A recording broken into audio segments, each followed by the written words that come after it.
अस्सलाम वालेकुम वरहमतुल्लाहि वबरकातुहू। हम स्टार्ट करते हैं अब इंटर क्लास की इंग्लिश किताब को, इंग्लिश की बुक को। तो इसका इंटरफेस कुछ ऐसा है, ये हमारी चेंज हो चुकी है और ये न्यू बुक है। सो जिन जिन बच्चों को अगर पीडीएफ भी चाहिए तो मैं उनको प्रोवाइड कर सकती हूँ, तो मुझे बता देना व्हाट्सएप पे। बाकी इसका इंटरफेस कुछ ऐसा है, ये हमारी न्यू बुक है और यहाँ पर इसके कंटेंट्स लिखे हुए हैं। और ये जो बुक है ये 3 पार्ट्स पर मुश्तमिल है, जिसमें एक प्रोज़ आ गया हमारे पास। ये प्रोज़ को हम इंग्लिश में कहते हैं उर्दू में हम कहते हैं इसको नसर। नसर में कोई भी आम बोलचाल की चीज़ें लिखी जाती हैं और इसके अंदर जो एग्जांपल्स आ जाती हैं शॉर्ट स्टोरीज़ की आ जाती हैं और आर्टिकल्स भी लिखे जाते हैं। तो हमारी जो बुक है उसमें जो कंटेंट्स लिखे हुए हैं उसका पहला हिस्सा है ए सेक्शन है, जिसमें प्रोज़ हम पढ़ेंगे। बाकी जो बी वाला हिस्सा है उसके अंदर पोइट्री आ जाती है। पोइट्री आपको पता है शायरी को कहते हैं और उसमें एक रिदम होती है कि लाइनें जो हैं उनमें एक जैसी होती हैं। तो उनको हम बाद में देखेंगे, अभी मैंने बस ऊपर ऊपर से इसका आइडिया दिया है। बाकी तीसरा जो हमारा सेक्शन है, सेक्शन सी इसी बुक का, वो है नावल के बारे में। नावल क्या होता है? एक लंबी स्टोरी होती है जिसमें कैरेक्टर्स भी होते हैं, जिसमें किरदार भी होते हैं। ठीक है, इसका ही मैंने अभी ऊपर ऊपर से इंट्रो करवाया है आपको। तो आज की बुक में आज की जो लेसन है उसके अंदर हम पढ़ेंगे अपना यूनिट नंबर 1, जो कि है ट्रस्ट वर्दिनेस एंड टॉलरेंस। ये इसका एक जनरली आइडिया है, नाम इसका है ये a devoted friend by Oscar Wilde. इसके जो ऑथर हैं वो है ऑस्कर विल्ड। ये एक ऑथर हैं जो कि बच्चों की कहानियाँ काफ़ी ज़्यादा लिखते हैं। तो इनकी ही हम पढ़ेंगे एक डिवोटेड फ्रेंड के बारे में, एक हमारा लेसन है। तो पहले हम इसके मायने पढ़ लेते हैं। ट्रस्ट वर्दिनेस के मायने होते हैं ईमानदारी, किसी शख्स का काबिल एतमाद होना। और टॉलरेंस के मायने बर्दाश्त करना। तो हम अपने लेसन पर आते हैं और यहाँ पर स्टार्ट करते हैं। The devoted friend by Oscar Wilde. Devoted मतलब होता है कि ऐसा फ्रेंड जो कि फर्मा बरदार हो, ऐसा दोस्त जो कि फर्मा बरदार हो, या फिर आप इसके लिए दूसरा वर्ड भी यूज़ कर सकते हो, जानिसार दोस्त। ठीक है, यहाँ से हम स्टार्ट करते हैं। वंस अपॉन अ टाइम, एक बार की बात है, there was an honest little fellow named Hans. एक छोटा ईमानदार लड़का था जिसका नाम था हंस। ही lived in a tiny cottage all by himself. वो एक छोटे से घर में रहता था, कॉटेज मतलब घर, और ऑल बाय हिमसेल्फ यानी वो अकेला रहता था उस घर में। And every day he worked in his garden. और हर दिन वो अपने गार्डन में काम किया करता था। वो उसका एक गार्डन था, तो हर दिन वो उसी गार्डन के अंदर काम किया करता था। In all the countryside there was no garden so lovely as his. पूरे देहात में, कंट्री साइड मतलब देहात, वहाँ पर कोई इतना खूबसूरत गार्डन नहीं था जितना उसका था, हंस का। तो अब यहाँ पर काफ़ी सारे फ्लावर्स के नाम लिखे हुए हैं। अब मैं आपको उनकी पिक्चर्स भी दिखाऊंगी ताकि आपको विजुअलाइज हो जाए कि भाई ये क्या लिखे हुए हैं। अब यहाँ पर लिखा हुआ है कि ये वाले पौधे, इनके नाम लिखे हुए हैं स्वीट विलियम, गिली फ्लावर्स। ये बहुत सारे फ्लावर्स के नाम लिखे हुए हैं और कह रहे हैं कि ये ग्रू देयर, वहाँ पर फूल खिलते थे। अब यहाँ पर लिखा हुआ है स्वीट विलियम ग्रू देयर, वहाँ पर स्वीट विलियम भी खिलते थे। अब स्वीट विलियम की हम शक्ल देखते हैं। स्वीट विलियम कुछ इस तरह के फ्लावर्स होते हैं जिन्हें हम स्वीट विलियम कहते हैं। तो ये उसके बाग के अंदर थे। और एंड गिली फ्लावर्स एंड शेफर्ड्स पर्सेस। गिली फ्लावर्स और शेफर्ड्स पर्सेस, गिली फ्लावर्स इन्हें कहा जाता है, ये उसके बाग में खिलते थे। और शेफर्ड्स पर्स, ये वाले फ्लावर भी उसके बाग में खिलते थे। And fair maids of France. Fair maids of France मतलब फ्रांस की हसीन दोशीज़ाएँ, यानी जो प्यारी प्यारी औरतें होती हैं तो वहाँ भी वो रहती थी। अब यहाँ पर आगे लिखा हुआ है देयर वर डमास्क रोजेस। इन फ्लावर को हम कहते हैं damask roses and yellow roses, lilac roses. Yellow roses इस तरह के फूल होते थे उसके बाग में, और लाइलेक ब्यूटी भी जिन्हें कहा जाता है, जो कि क्रॉसेस हैं, इस तरह के फ्लावर भी उसके बाग में होते थे। और तरह तरह के फूल थे जो कि गोल्ड गोल्ड कलर के हों या पर्पल सुनहरे, गोल्ड कलर के हों मतलब सुनहरे कलर के हों, पर्पल हों, वॉयलेट्स हों या वाइट हों। और कोलम्बाइन एंड लेडी स्मोक, ये 2 फ्लावर के नाम है जो कि उसके पास थे। मर्जरम और विल्ड बैसिल, मर्जरम ये रहे, ये होते थे उसके पास, और विल्ड बैसिल ये रहे, ये होते थे उसके पास।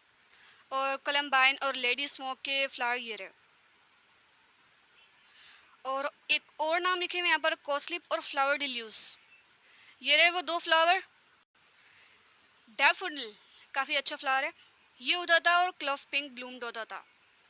इन दोनों की सूरत अब यहाँ देख सकते हो, ये कुछ इस तरह के फ्लावर्स होते थे। क्लव पिंक का जो फ्लावर है आप इसे ब्लॉसम भी कह सकते हो, तो ये तमाम उसके पास होते थे उसके गार्डन के अंदर। तो यहाँ लिखा हुआ है in their proper order is the months went by. तो ये तमाम जब ये हमने फ्लावर्स देखे, ये उसके बाग में खिलते थे इन देयर प्रॉपर ऑर्डर, अपने मखसूस वक्त में, जब भी उनका महीना आता था कि जिस महीने के अंदर वो वाले फ्लावर उगेंगे, और फिर वो उसी महीने के अंदर उगते थे। One flower taking another flowers place, एक फूल के बाद दूसरा फूल खिल जाता। So that there were always beautiful things to look at, तो इसीलिए हर दफ़ा वहाँ पर खूबसूरत फ्लावर होते थे देखने के लिए, खूबसूरत नज़ारा होता था देखने के लिए। And pleasant odours to smell, odour कहते हैं इस खुशबू को, और प्लीजेंट ऑर्डर यानी खुशगवार खुशबू। इसकी मीनिंग है कि वहाँ पर एक तो बहुत अच्छा खूबसूरत नज़ारा होता था देखने के लिए, क्योंकि महीने हर हर कोई जो प्लांट, हर कोई जो फ्लावर था एक दूसरे की जगह लेता रहता था, एक जगह दूसरा आ जाता था, और इसीलिए अच्छा नज़ारा भी देखने को मिलता था, और प्लीजेंट ऑर्डर खूबसूरत खुशबुएं भी सूंघने को मिलती थी। अच्छा, ये वाला जो वर्ड है ये कहाँ गया, ये फेयर मेड्स ऑफ फ्रांस, इस पर मैं अभी काम कर रही हूँ, उसका मैं आपको थोड़ी देर में बताऊँगी कि इसकी प्रॉपर मीनिंग क्या है, कि क्या ये एक फ्लावर का नाम ही है, या फिर ये फ्रांस की हसीन दोशीज़ाएँ हैं, या ये हसीन दोशीज़ाएँ खिलाने वाला ये एक फ्लावर है, क्योंकि यहाँ पर जिक्र अक्सर ये भी फ्लावर का ही हो रहा है। तो इसका भी मैं थोड़ी देर में आपको बताऊँगी, ठीक है। Little Hans had a great many friends, but the most devoted friend of all was big, huge, the miller. अच्छा, ये वर्ड मेरे ख्याल से एडिटिंग में गलत लिखा गया है, ये ह्यूज होना था। ठीक है, तो लिटिल हंस के पास और भी बहुत दोस्त थे, लेकिन उसका जो सबसे फर्मा बरदार और सबसे अच्छा दोस्त था वो एक बड़ा मिलर था। ठीक है, ये इसका दोस्त है मिलर, और ये है लिटिल हंस। इंडीड, बिल्कुल, so devoted was the rich miller to little Hans, वो इतना अच्छा दोस्त था, इतना फर्मा बरदार दोस्त था, that he would never go by his garden without leaning over the wall and plucking a large nosegay. Leaning मतलब होता है झुकना, प्लकिंग मतलब होता है तोड़ना। ठीक है।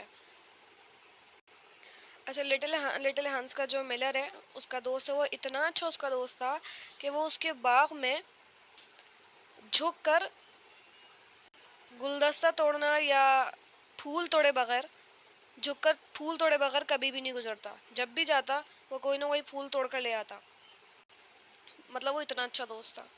और a handful of sweet herbs, या मुट्ठी भर के, स्वीट हर्ब्स मतलब जड़ी बूटियाँ, मुट्ठी भर के जड़ी बूटियाँ तोड़ लेता। और filling his pockets with plums and cherries if it was the fruit season, और अपनी जेब के अंदर भर के क्या ले जाता था वो, प्लम्स और चेरीज। प्लम्स मतलब आलू बुखारा, और चेरीज मतलब चेरियाँ। ठीक है, और वो कब ले जाता, जब फ्रूट का सीज़न होता, तब वो आलू बुखारे और चेरियाँ भी ले जाता। Real friends should have everything in common, the miller used to say, miller कहा करता था कि जो अच्छे दोस्त होते हैं ना, उनके अंदर हर चीज़ कॉमन होनी चाहिए, हर चीज़ एक होनी चाहिए, ऐसा मिलर कहता था। कि गार्डन के अंदर अगर फूल मिलर के पास नहीं है, हंस के पास है, तो मिलर के पास भी होने चाहिए। ठीक है, कहता वो ये था।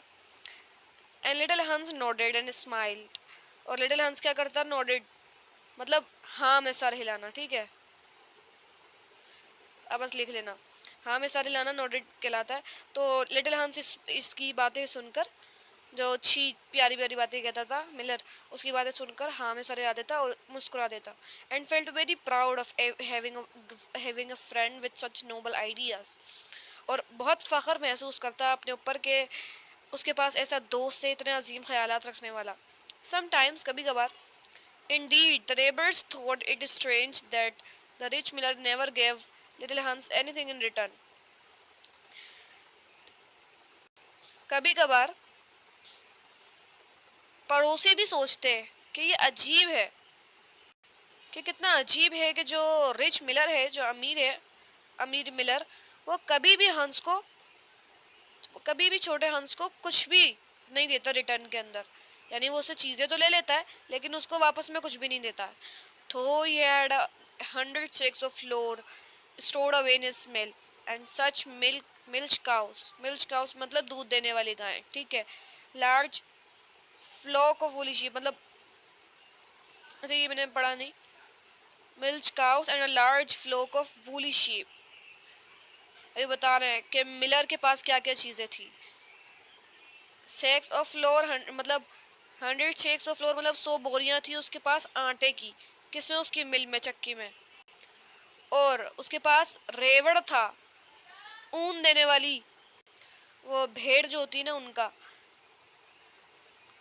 तो इसकी मीनिंग करती हूँ, अगर चे उसके पास 100 बोरियां थी आटे की उसके मिल के अंदर स्टोर जमा हुई हुई, और उसके पास 6 दूध देने वाली गायें थी और एक बड़ा रेवड़ था भेड़ों का जो ऊन जिनसे जो देती हैं। बट हंस never troubled his head about these things. अब वो मिलर जो था इसको हंस को ये चीजें नहीं दिया करता था, लेकिन हंस इन चीजों के मामले में सोच कर अपना दिमाग नहीं खपाता था। And nothing gave him greater pleasure than to listen to all the wonderful things the miller used to say about the unselfishness of true friendship. और उसे इस चीज से ज्यादा, सबसे ज्यादा उसे बात मिलर की यही पसंद आती थी कि वो ये पसंद करता था सुनना। क्या सुनना? मिलर की शानदार बातें जो वो कहा करता था। किसके बारे में? सच्ची दोस्ती के बारे में और खुदगर्जी ना होने के बारे में। सो लिटिल हंस worked away in his garden. तो लिटिल हंस, छोटा हंस जो था वो काम किया करता अपने गार्डन में, अपने बाग में। During the spring, the summer and the autumn he was very happy.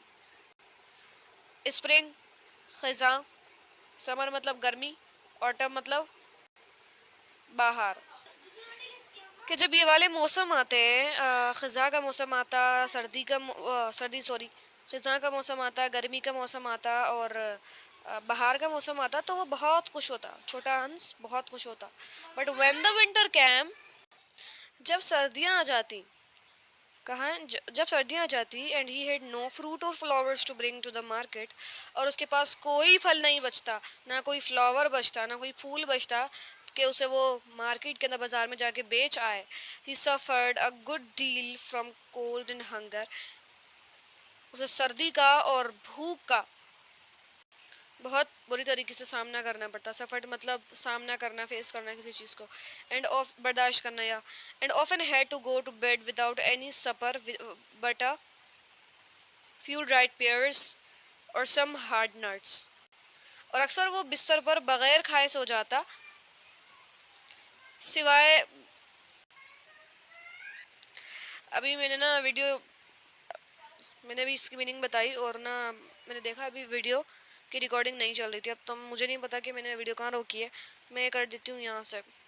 He suffered a good deal from cold and hunger, उसे सर्दी की वजह से भूख का भी सामना करना पड़ता, सर्दी का भी सामना करना पड़ता। And often had to go to bed without any supper for but a few dried pears और सम हार्ड नट्स, और उसे अक्सर भूख के बावजूद सोना पड़ता बिस्तर पर बगैर खाना खाए, सिवाय कुछ सूखे ड्राइड pears मतलब होता है सूखी नाशपाती के, और सम हार्ड नट्स मतलब खुशक मेवे के।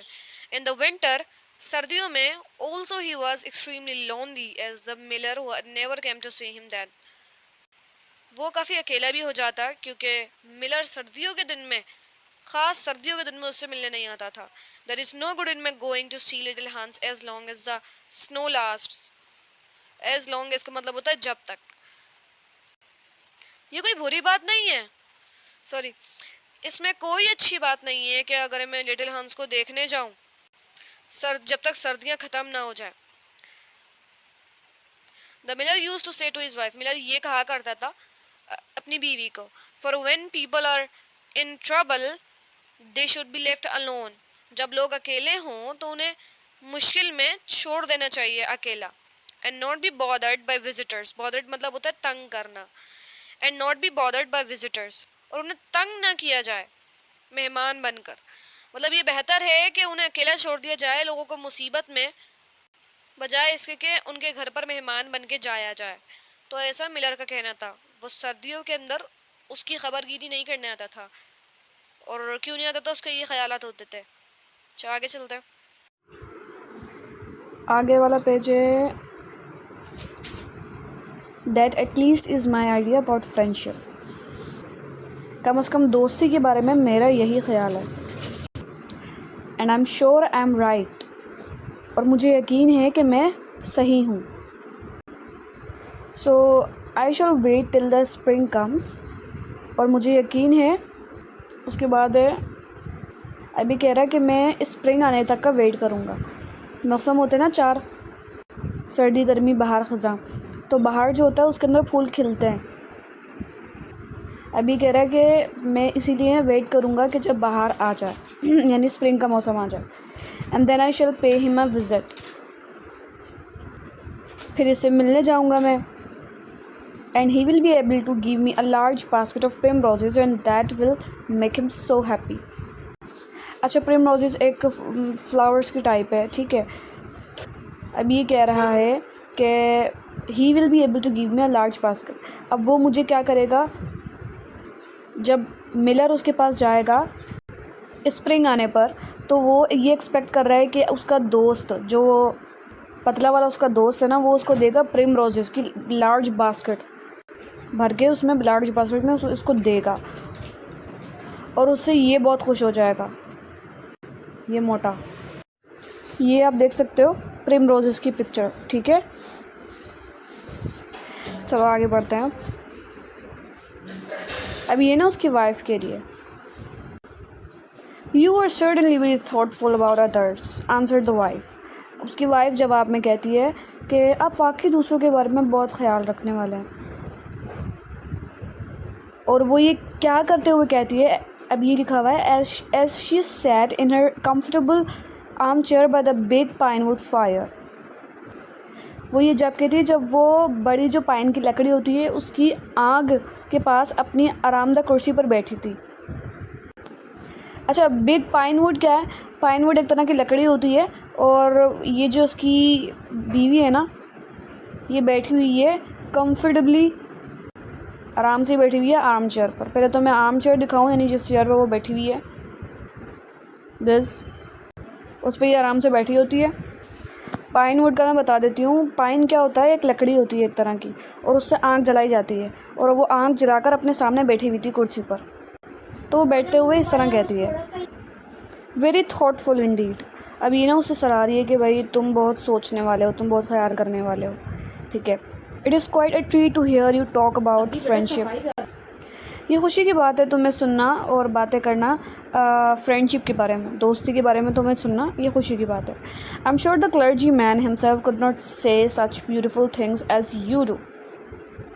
अच्छा, यहाँ पर एक वोकैब है, क्लर्जी मैन मतलब होता है कि बड़ा कोई ऐसा बंदा जो कि दीनदार है। अब यहाँ पर पादरी के अंदर यूज़ होगा, पादरी यानी क्रिश्चियनिटी जो होती है, जो उसका आलिम होता है, जिसे इंग्लिश में फादर कहते हैं, वैसे यहाँ पर क्लर्जी मैन के मायने है पादरी। पूरे सेंटेंस की मीनिंग क्या बनेगी? मुझे यकीन है कि वो पादरी ख़ुद इस तरह की बातें नहीं करता होगा, खूबसूरत बातें जैसे कि तुम करते हो। ये उसकी बीवी कह रही है। Though he does live in a 3-storied house and wear a gold ring on his little finger।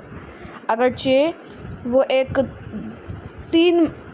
तीन मरहले वाले जो घर होता है ना, जो 3 स्टोरी होता है, ये उसकी बात कर रहे हैं कि 3 मरहले वाले घर में रहता है अगरचे वो, और वो गोल्ड की रिंग पहनता है, वो सोने की अंगूठी पहनता है अपनी लिटिल फिंगर में, छोटी उंगली में। 3 मंजिला घर, ठीक है, 3 मरहला नहीं, 3 मंजिला। अब but could we not ask little Hans up here, said the miller's youngest son. अब उसका छोटा बेटा होता है, वो ये कहता है कि लेकिन क्या हम नन्हे हंस को यहाँ बुला नहीं सकते? ये उसका सबसे छोटा बेटा कहता है। इफ़ पुअर हंस इज़ इन ट्रबल, अगर बेचारा हंस मुश्किल में है, ट्रबल मतलब मुश्किल, परेशानी, आई will give him half my porridge and show him a white rabbits. Porridge यानी दलिया, वो जो बच्चा खाना खाता है ना, बच्चे हल्की ग़िज़ाएँ खाते हैं। अब वो छोटी उम्र का है तो वो उसके पास कुल जो अपनी एक पोजेशन है ना वो वही है, तो वो बच्चा उसमें से कहता है कि मैं उसको अपना आधा दलिया दे दूँगा और मैं उसे अपने रैबिट्स दिखाऊँगा। उसके पास ना वाइट खरगोश होते हैं। तो कहता है अगर बेचारा हंस मुश्किल में है तो मैं उसे अपना हाफ दलिया दे दूँगा, यानी आधा दलिया दे दूँगा। What a silly boy you are, तुम कितने बेवकूफ़ लड़के हो। सिली मीन्स बेवकूफ़, ठीक है। क्राइड द मिलर ने कहा, I really don't know what is the use of sending you to school, मुझे तो वाकई समझ नहीं आ रहा कि तुम्हें मैं स्कूल किस लिए भेजता हूँ। तो you seem not to learn anything, दिखता है कि तुम कुछ भी नहीं सीख रहे हो। सी मतलब दिख रहा है। वाई, क्यों। इफ़ लिटिल हंस कैम अप हियर, अगर छोटा हंस यहाँ पर आ गया एंड सॉ वार्म फायर, और हमारी ये चीज़ें देख ली, मतलब जो आग है ना उनकी गरम गरम सी, वो देख ली, warm fire, and a good supper कहते हैं खाने को, और अगर उसने हमारा अच्छा खाना देख लिया, good supper, and a great cask of red wine. Cask किसको कहते हैं, रेड वाइन तो तुम लोगों को पता है, रेड कलर की शराब है, ठीक है।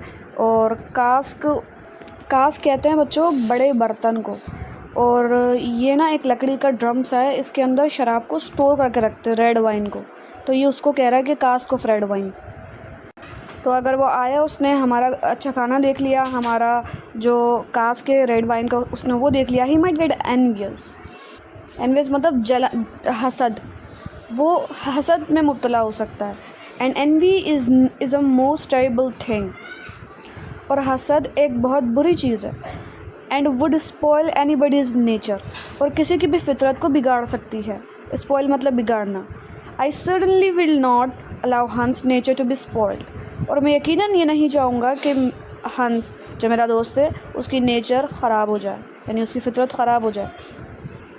I am his best friend and I will always watch over him and see that he is not led into any temptations. मैं उसका दोस्त हूँ और मैं हमेशा उस पर नज़र रखूँगा और देखूँगा कि वो किसी बुरी चीज़ों में नहीं पड़ गया। टेम्पटेशन मतलब किसी आजमाइश में नहीं पड़ गया। अब आगे वो कहता है बिसाइड्स, इसके अलावा, इफ़ हंस केम हियर, अगर हंस यहाँ आया, he might ask me to let him have some flour on credit, वो मुझसे उधार पर, क्रेडिट मतलब यानी उधार पर, कुछ आटा मांग सकता है। And that I could not do, और जो मैं नहीं दे सकूँगा। फ्लोर इज़ वन थिंग, आटा एक चीज़ है, एंड फ्रेंडशिप इज़ अनदर, लेकिन दोस्ती दूसरी चीज़ है। And this should not be confused, इस सेंटेंसेस का मतलब है कि इन्हें मिल जाना नहीं चाहिए, यानी इन्हें मैसअप नहीं होना चाहिए, यानी ये दोनों चीज़ें एक जगह इकट्ठी नहीं होनी चाहिए, मीन्स कंफ्यूज नहीं होना चाहिए। आपको क्लैरिटी होनी चाहिए कि फ्रेंडशिप है और फ्लोर है। अभी उसकी मेंटालिटी है, देखें। Why the words are spelled differently, अल्फाज जो हैं वो मुख्तलिफ़ तरीके से अदा किए जाते हैं। And mean quite different things, और उनका मतलब भी अलग ही होता है। एवरीबडी कैन सी दैट, हर कोई इसे देख सकता है। हाउ वेल यू टॉक, तुम कितना अच्छा बोलते हो। सेड द मिलर्स वाइफ, उसकी वाइफ ने कहा। pouring herself out a large glass of warm ale, pouring मतलब होता है जैसे कोई लिक्विड डालना किसी चीज़ में, ठीक है। उसने ये जुमला कहा कि how well you talk, while क्या करते हुए उसने ये कहा, pouring herself out a large glass of warm ale, ale एक तरह की शराब है, as you can see here, इसी की बात हो रही है। अभी उसका एक लार्ज ग्लास ना किसी चीज़ में डाल रही होती है, और डालते डालते ये बात कहती है कि तुम कितना अच्छा बोलते हो। Really I feel quite drowsy मतलब नींद वाली कैफियत होना, गुनूदगी हो, जैसे ऐसे नींद वाली कैफियत होना बस। वाकई मुझे नींद आने लगी है। अब ये तंज कर रही है कि तुम्हारी बातें इतनी अच्छी हैं, मुझे नींद आने लगी है। It is just like being in church. ये बिल्कुल ऐसा है कि जैसे मैं एक चर्च में बैठी हूँ। क्रिश्चियनिटी, क्रिश्चियन लोग जो होते हैं उनकी मजहबी पनाहगाह होती है चर्च, ये तो सबको पता होगा। खैर, lots of people act well, answered the Miller. बहुत से लोग होते हैं जो कि अच्छा काम करते हैं, मिलर कहता है जवाब में। But very few people talk well, लेकिन बहुत कम जो अच्छा बोलते हैं, यानी बहुत कम ऐसे लोग हैं कि जो अच्छा बोलते हैं। Which shows that talking is much the more difficult thing of the two, जिससे साबित होता है कि बात करना ज़्यादा मुश्किल और ज़्यादा आला काम है। And he looked sternly, sternly के मायने हैं सख्ती से। ही लुक्ड, वो देखता है सख्ती से। Across the table at his little son, across यानी पार, आर पार, ठीक है। अक्रॉस द टेबल यानी टेबल के पार अपने बेटे को देखता है, छोटे वाले बेटे को देखता है। Who felt so shamed of himself that he hung his head down, जो इतना शर्मिंदा महसूस कर रहा होता है कि वो अपना सर झुका लेता है। एंड ग्रू क्वाइट स्केरलेट, स्केरलेट मतलब सुर्ख, उसका चेहरा भी सुर्ख हो जाता है। और and began to cry into his tea, और वो अपनी चाय में मुंह छुपाकर रोने लगा। As soon as the winter was over, जैसे ही सर्दियाँ ख़त्म होती हैं, and the primroses began to open their pale yellow stars, और जो प्रेम रोजेज़ होते हैं वो उनमें से उनके जो येलो स्टार्स होते हैं, यानी येलो जो फूल होते हैं, वो जो फूल होते हैं ना प्रेम रोजेज़ के फूल अपने हल्के जर्द सितारों की तरह खिलने लगे। अब ये चांद की तरह, चांद नहीं, सितारों की तरह खिलने लगे। ये स्टार्स उस सेंस में यूज़ हुआ है। The miller said to his wife that he would go down and see little Hans. Miller ने अपनी बीवी से कहा कि वो हंस से मिलने जाएगा। वाई, क्यों? What a good heart you have. अरे आपका दिल कितना अच्छा है, क्राइड हिज वाइफ, इसकी बीवी ने कहा। You are always thinking of others, आप हमेशा दूसरों का ख्याल रखते हो, दूसरों के बारे में सोचते हो, यानी उनकी फ़िक्र करते हो। And mind you take the big basket with you for the flowers, और देखना फूलों के लिए बड़ी जो बास्केट है वो साथ ले जाना, उसकी बीवी कह रही है। So the miller tied the sails of the windmill together with a strong iron chain and went down the hill with the basket on his arm. तो मिलर क्या करता है, टाइड मतलब बांधना, ठीक है। और विंड मिल कहते हैं हवा की चक्की। अब ये सेल्स यानी उसके पुर्जे, वो जो चक्की है उसके पुर्जे, वो क्या करता है, wind mill together with a strong iron chain. अब वो उस चक्की के पुर्जों को बांधता है, वो टाई करता है एक स्ट्रॉन्ग आयरन चेन से, लोहे की जंजीर से उसको बांध देता है। And went down the hill with basket on his arm, और बाजू पर बास्केट लटकाए पहाड़ी से नीचे उतर जाता है। गुड मॉर्निंग लिटिल हंस सेड द मिलर। अभी उसे मिल रहा है और फिर उसे गुड मॉर्निंग कह रहा है। सुबह बखैर छोटे हंस, मिलर ने कहा। गुड मॉर्निंग सेड हंस, सुबह बखैर हंस ने भी कहा। Leaning on his spade and smiling from ear to ear, बेलचे पर टेक लगाते हुए, स्पेड यानी बेलचा, लीनिंग मतलब झुकना या टेक लगाना, और smiling from ear to year, year to year मतलब वो पूरी तरीके से मुस्कुराता है। वेल नहीं, यहाँ पर है। And how have you been all the winter said the miller. अब जो ये मोटा है ना, ये पूछता है, ये इस बेचारे के पास सर्दी में तो आया नहीं, अब ये सब पूछता है कि तुम्हारी सर्दियाँ कैसी गुजरी, सर्दियों का मौसम तुम्हारा कैसा गुजरा। मिलर कहता है, well really cried Hans, it is very good of you to ask, very good indeed. वाकई ये आपकी बड़ी मेहरबानी है कि आपने पूछा। ये अपने दोस्त को कहता है, ये बहुत शुक्रगुजार है बेचारा। I am afraid I had rather a hard time of it, मुझे डर है, मेरा कुछ वक्त मुश्किल गुजरा, but now the spring is come, लेकिन अब बाहर आ चुकी है, बाहर का मौसम आ चुका है, and I am quite happy, और मैं बहुत खुश हूँ, and all my flowers are doing well, और मेरे तमाम जो फूल हैं खूब खिल रहे हैं।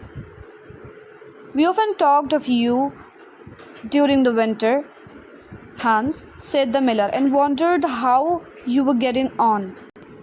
अब ये बता रहा है कि हम सर्दियों में तुम्हारे बारे में बात किया करते थे, वो उसकी वाइफ बात किया करते थे, मिलर कहता है। एंड वॉन्डर्ड यानी हैरान, यहाँ पर ये सोचने के सेंस में यूज़ होगा, हैरान नहीं। एक लफ्ज़ की कई मीनिंग होती है, कॉन्टेक्स्ट के हिसाब से वो चेंज हो जाती हैं, यहाँ पर ये सोचने के सेंस में यूज़ होगा। अच्छा, and wandered how you were getting on, और सोचते थे कि तुम कैसे गुजारा कर रहे हो। That was kind of you, said Hans, ये तो आपकी मेहरबानी है, हंस कहता है। I was half afraid you had forgotten me, मुझे तो कुछ डर था कि शायद आप मुझे भूल गए हों। हंस, I am surprised eight you, हंस, मुझे हैरानी है तुम पर, सेड द मिलर, वो मिलर कहता है। फ्रेंडशिप नेवर फॉरगेट्स, दोस्ती कभी भुलाई नहीं जाती। That is the wonderful thing about it, और यही इसकी शानदार बात है। But I am afraid you don't understand the poetry of life, लेकिन मुझे डर है कि तुम ज़िंदगी की पोइट्री को समझते नहीं हो। How lovely your primroses are looking by the by. अच्छा, ये एक फ्रेसल वर्ब है, ये यूज़ हुआ है कि एडिशनली आप किसी चीज़ के बारे में बोलते हो ना कि वैसे तो, अच्छा वैसे तुम्हारी ये चीज़ कैसी है, बोलते ना अपन, तो उर्दू में मैंने आप लोगों को समझाने के लिए यहाँ पर वैसे लिख दिया है। हाउ लवली और प्रिम रोजेज़ आर, अच्छा ये उसके फूलों को देखकर कह रहा है कि तुम्हारे प्रिम रोजेज़ कितने अच्छे दिख रहे हैं वैसे। They are certainly very lovely, said Hans, Hans जवाब में कहता है, यानी कहता है कि वो यकीनन बहुत प्यार है। And it is most lucky thing for me that I have so many, और मेरे लिए ये खुशकिस्मती है कि वो मेरे पास वो काफ़ी हैं, यानी काफ़ी सारे हैं primroses। I am going to bring them in. अच्छा, व्हील बैरो ये होता है, अब इसको ठेला या फिर रेढ़ी कह सकते हैं, इसमें वो अपने फ्लावर्स को बेचेगा।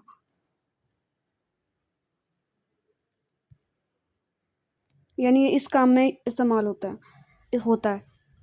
इंग्लिश में व्हील बैरो, उर्दू के अंदर रेढ़ी या फिर ठेला। तो ये कहता है कि मैं मार्केट में जाकर उनको प्रेम रोजेस को बेचूंगा, बर्गोमास्टर की बेटी को, and buy back my wheelbarrow with the money, और इसकी जो रेडी है ना वो वापस ले लेगा उन पैसों से जो बर्गोमास्टर की बेटी को प्रेम रोजेस देने के बाद उसके पास आएंगे। बाय बैक योर व्हील बैरो, अपना व्हील बैरो वापस खरीदना। यू डोंट मीन टू से यू हैव सोल्ड इट, क्या तुम्हारा मतलब ये तो नहीं कि तुमने उसको बेच दिया है। What a very stupid thing to do, क्या बेवकूफ़ाना चीज़ है। सो आगे से फिर हंस कहता है, वेल बात दरअसल ये है, द फैक्ट इज, यानी बात दरअसल ये है, हंस ने कहा, सैड हंस, that I was obliged to. ऑब्लिग्ड के मायने होते हैं मजबूर हो जाना। ये कहता है that I was obliged to, मुझे मजबूरन ऐसा करना पड़ा। You see the winter was a very bad time for me, देखो सर्दियों का वक्त मेरे लिए बहुत बुरा गुजरा। And I really had no money at all to buy bread with, और मेरे पास रोटी ख़रीदने के लिए भी पैसे नहीं थे।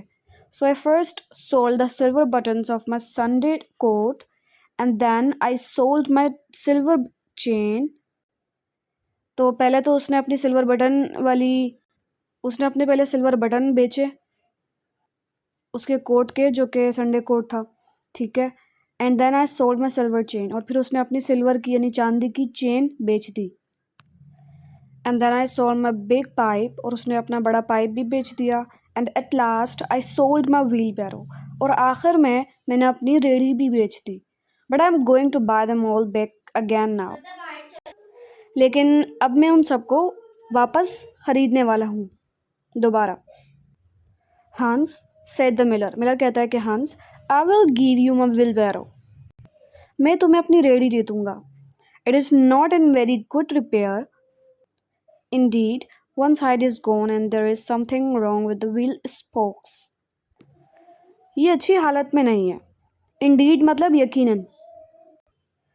और इसका एक हिस्सा चला गया है, यानी उसकी एक साइड गई हुई है, और उसके व्हील स्पोक में भी कुछ खराबी है. There is something wrong with the wheel spokes. अब व्हील स्पोक क्या है? यह है पहियों की तीली. आपको मैं दिखाऊं पिक्चर. ये है व्हील स्पोक, तो ये भी ठीक नहीं है उसकी. But in spite of that I will give it to you. In spite यानी मतलब इसके भी बावजूद, इसके बावजूद. But in spite of that, इसके बावजूद मैं इसे तुम्हें दे दूंगा. I know it is very generous of me. Generous यानी सखावत. मैं जानता हूँ कि ये मेरी सखावत है. And a great many people would think me extremely foolish for parting with it. और बहुत से लोग मुझे बेवकूफ़ समझेंगे इसे देने पर. But I am not like the rest of the world. लेकिन मैं दूसरों जैसा नहीं हूँ. आई think that generosity is the essence of friendship.